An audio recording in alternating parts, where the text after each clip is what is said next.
గా అమెరికాలో డ్రైవర్ లేని కార్లు తిరుగుతాయంట కదా. ఎట్లుంటాయో ఏందో కదా. అసలు మన తాన్నైతే డ్రైవర్లున్నా కార్లు ఎక్కాలంటే ఎట్లా పోతామో ఏమో అని భయపడుతుంటారు. మరి అక్కడ డ్రైవర్ లేని కార్లు ఎట్లా తిరుగుతాయో, సడన్గా ఏమన్నా అడ్డం వస్తే ఎట్లా అవుతాయో కదా. అరే చిత్రం అనిపించబట్టిందోలా ఇంటుంటే. ఇంతకు ఇప్పుడెందుకు ఆ డ్రైవర్ లేని కార్ల ముచ్చట అంటే, నిన్న మన CM Revanth Reddy sir driver లేని కార్ ఎక్కి ఎట్లుంటుందా అని ఓ ట్రిప్ వేసి వచ్చిండట. చూద్దాం పారి మనం కూడా అమెరికాకు పోయి. పెట్టువళ్ళు ప్రైవేట్ ఉద్యోగాల కోసం పాత సర్కార్తోని పోటాపోటీగా పతారా చూపించేందుకు అమెరికా టూర్ వేసిండు కదా సీఎం రేవంత్ సారు. ఇరాన్ లేకుండా ఇంటర్నేషనల్ కార్పొరేట్ కంపెనీలతోటి మీటింగులు, వేల కోట్ల రూపాయల పెట్టుబడులు, వేల కొద్ది కొత్త ప్రైవేట్ జాబుల ఒప్పందాలు. సింపుల్ గా మన తెలంగాణ సీఎం రేవంత్ సారు 8 రోజుల అమెరికా టూర్ ముచ్చటగిది. ఇక అటుకేలాటు దక్షిణ కొరియాకు 3 రోజుల టూర్ వేసిండు సారు. అవన్నేమో గాని మన సీఎం సారు ఈ కారెక్కి తిరుగుడే హైలైట్ అనిపించింది అమెరికా శాన్ ఫ్రాన్సిస్కోలా.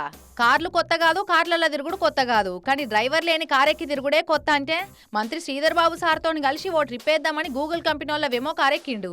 అగో సారు ముంగటి సీట్లో కూర్చొని సీటు బెల్ట్ కూడా పెట్టుకున్నాడు. వెనక సీట్లున్న సారు సీటు బెల్ట్ పెట్టుకునేదాకా గదలలే కారు. బెల్ట్ పెట్టుకోగానే రయ్యమని జోరు అందుకుంది.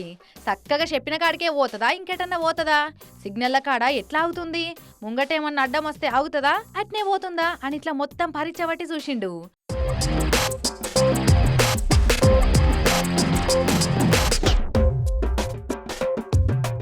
సారు ఈ కార్లో ఎక్కి తిరిగినాక మరి ఎక్స్పీరియన్స్ ఎట్లా అనిపించిందో సార్కు.